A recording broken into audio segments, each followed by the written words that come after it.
Prisoners numbers 7459 and 7560. Welcome. Oh, no need to be anxious.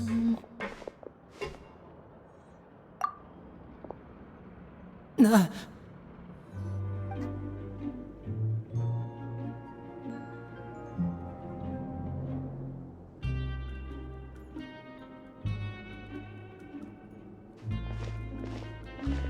Grace? What are you doing in the infirmary at a time like this? Oh no, you didn't injure yourself, did you? Not yet, unfortunately for you. But thank you for your concern, Sigewin. Oh, then you must be here for those two. Allow me to introduce you.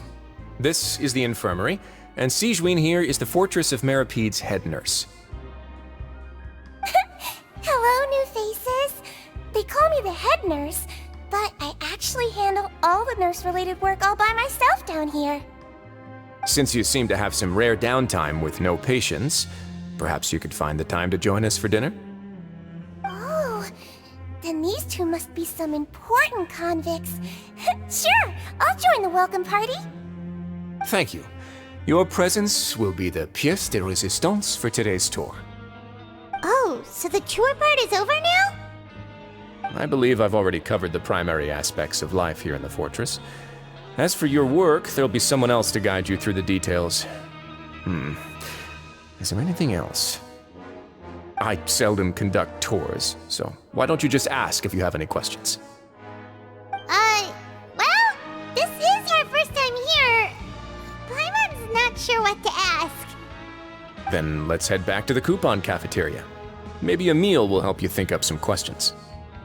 You should at least try to be excited. Our free meals are actually pretty good here.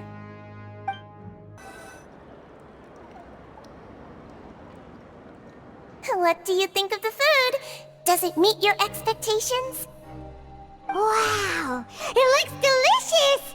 Neverlet made it sound like living conditions in the Fortress of Meripede wasn't very good. Who would have guessed that criminals get to eat tasty food like this every day? Oh, isn't that the meal box that only super lucky people manage to draw? Seems like you two are quite fortunate. It actually has nothing to do with luck in this case. I had a word with Walsey, so you didn't have to draw lots like everyone else. Oh, you mean the meals are random? Yes, what you get to eat depends completely on your luck.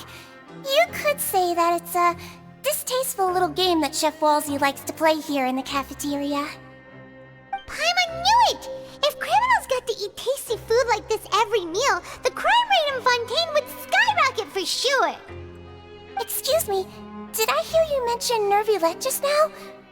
I've been wondering how he's doing. Is he busy with work? Has he been taking care of his health? He seems healthy no matter how you look at him, but he works so hard all the time, so it must be really tiring. Sounds like he hasn't changed a bit. Looks like you can stop worrying so much, Sigewin. Oh, that's good. But I still feel like it's been too long since I've heard any news about him. No news is good news. Maybe next time I've got something to discuss with him, I can invite you to accompany us. But isn't the Fortress of Meropede independent from Fontaine's court system? What do you two have to discuss? Well, we provide all kinds of mechanical products for official use, and some essential goods have to be obtained from the overworld, so we naturally have to stay in touch about this and that. Monsieur Nervulette's character is unimpeachable. No matter the question, you can discuss it openly and freely with him. Talking with him feels quite effortless. In light of that, I am quite willing to go out of my way to show respect and accommodate him. In fact, right now, I'm treating you two as guests invited by Monsieur Nervulette. But unfortunately, I can only do so until the end of this meal. After this, you two will just be inmates here. You're very welcome. Well, your new life awaits. The Traveler and Paimon, right? Listen up. As new inmates, the only thing you need to worry about is what to do and when to do it. Don't make any extra trouble for yourself. Your bunks are right over there. Follow me.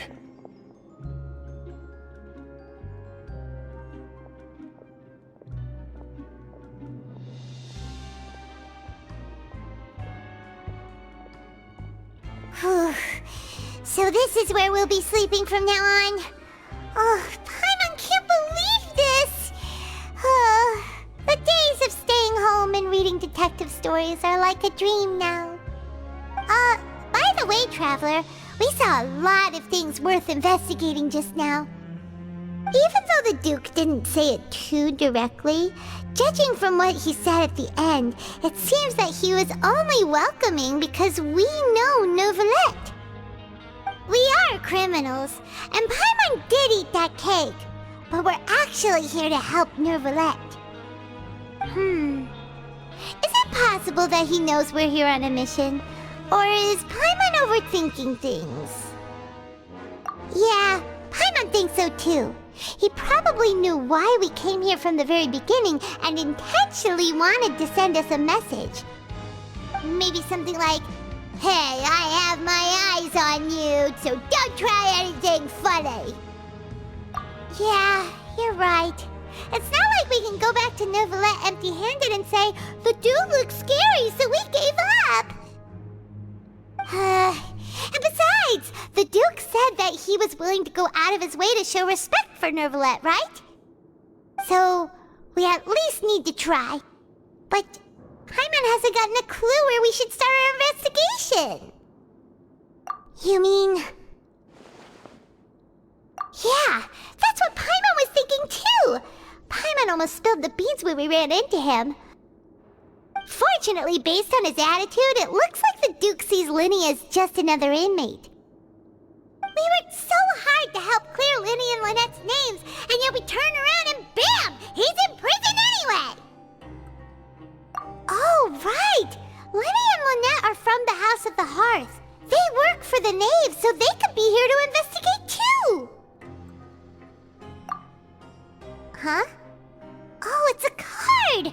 Paimon didn't notice it earlier. It looks like a magician's prop. Lyney must have left it here. He's in prison and still doing his little tricks, huh? Let Paimon have a look.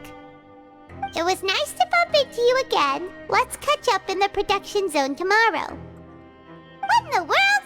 It's written like he's greeting a buddy on the street. Paimon thought he'd write something important. If you say so. We can ask him what's going on tomorrow. Let's get some rest now.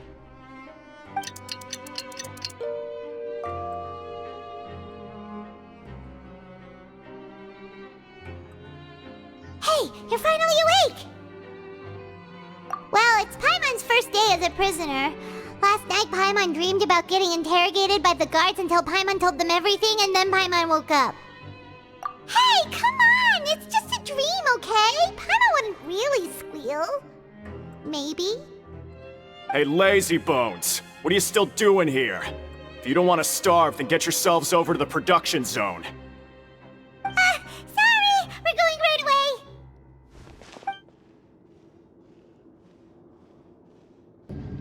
Ah, you must be the catch of the day. Looks like you've got some luck getting assigned this space. Yep, we just arrived yesterday and... Don't interrupt me when I'm speaking! Yes, sir. Listen carefully to my instructions. I don't want any mishaps. Every machine here is worth more than the both of you. Working around these machines can be very dangerous. Do your job well, and you can eat in the cafeteria after your shift. Get sloppy, and you dine in the infirmary. Anyway, the Fortress of Meropide doesn't want to lose a single one of its machines. And it also doesn't want to waste the production potential of any inmate. You got that? Got it! Your job is to use the machine over there to process widgets. Watch carefully, and make sure you step on the pedal at the right time. If the machine gets jammed, then give it a little maintenance with your fist. Here, take this. Bring me the process widgets, and I'll give you some credit coupons in exchange.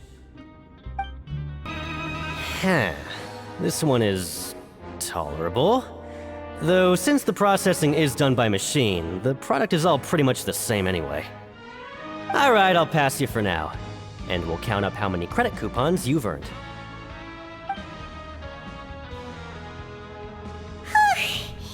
Paimon's exhausted. We're done now, right? Oh, that Foreman. He's so scary that Paimon couldn't even speak. Ugh. Even though Paimon's starving and wants to head straight to the coupon cafeteria, we still need to meet Lyney first, right? He probably just finished up his work, too. He should be around here somewhere.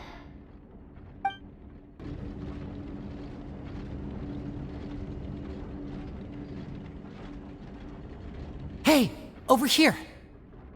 Ah! Oh, you scared Paimon! How did you appear out of nowhere like that? Oh, you scare so easily now? Is there something worrying you these days? You little... The only thing we're worried about was trying to find you. Sorry. Come over here and keep it down.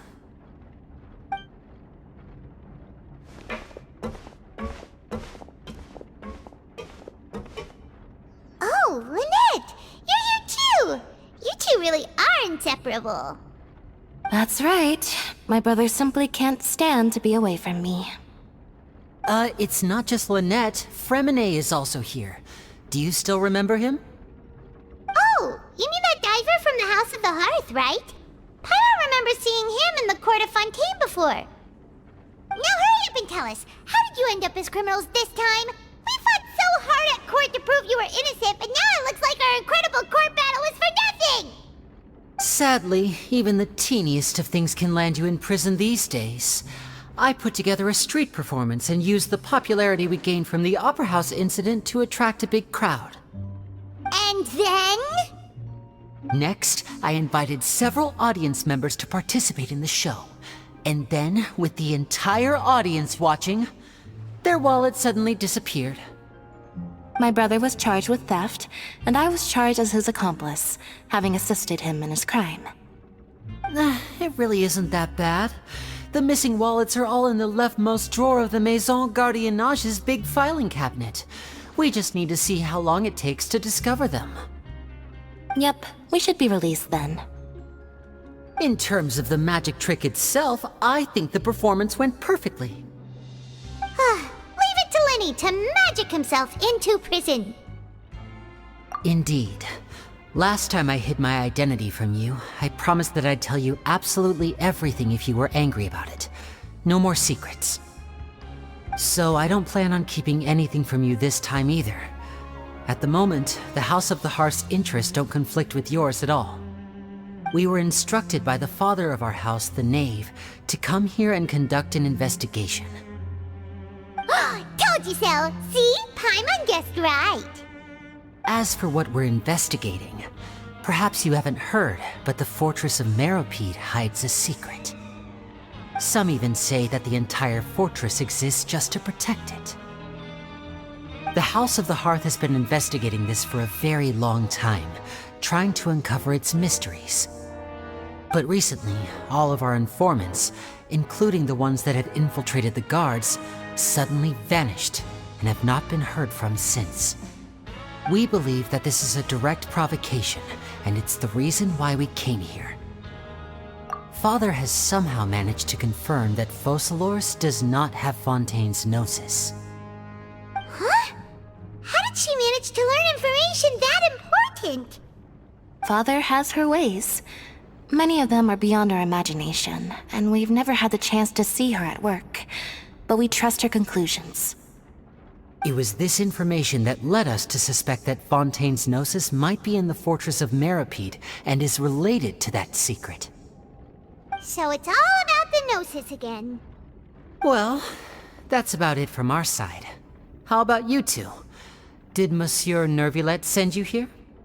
Bingo! The Knave has been applying a lot of pressure. She wants to know what happened to Child, so we came here to investigate. Traveler, are we allowed to tell them?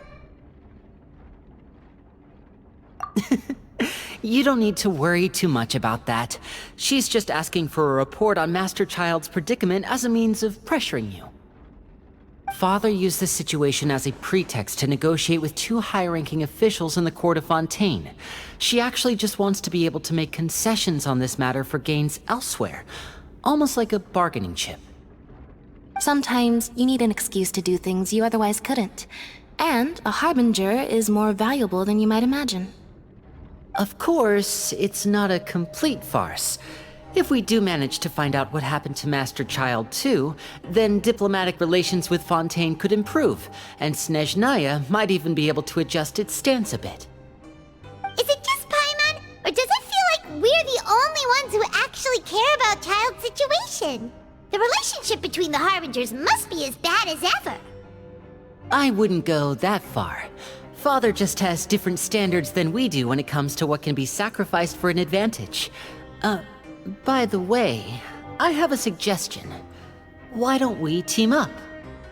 Even though we have different objectives, we're both here to investigate the fortress of Meropide. It would be more efficient for us to work together. As you know, the House of the Hearth has many reasons to seek the Gnosis, but our highest priority remains resolving the prophesized crisis. You can trust us on that. See, I told you. Is that so? Sure enough, it won't be easy to convince them to cooperate with us. Lyney seems to be thinking pretty hard about something. Of course he is. Lyney has been looking forward to a chance to reach an understanding with you ever since last we met. Or, I should say, we were really looking forward to teaming up with you this time. Lynette, just tell them everything, why don't you? It's okay to open up a little. Very prudent of you, and consistent with your behavior since we first met. That's reasonable enough, and I agreed to cooperate on these terms as well. I was prepared for the worst, but you were actually more agreeable than I anticipated. All right then, there's no time to lose. I have some information to share, so listen carefully. Since Lynette and I arrived here, our investigation uncovered the fact that the fortress of Meropide has a forbidden zone. Most people just clammed up and wouldn't talk, but after asking the right questions, we were able to confirm the existence of the forbidden zone from the guards. You should be aware of that while you're investigating. A forbidden zone? Could that be where Child disappeared to? You're right, we'll definitely keep that in mind. Good. That's the most suspicious thing about the fortress that we know of so far. We have a few other unanswered questions, and we'll be investigating those as quickly as we can. Anyway, I hope you find our information useful at least. Oh, look at the time. You two must be hungry. You should go to the coupon cafeteria and get something to eat. I'll use my cards to get in touch with you again in the future. Oh, that's just what Paimon wanted to hear! Paimon's starving after all that work today. We can talk more about the investigation later. Let's go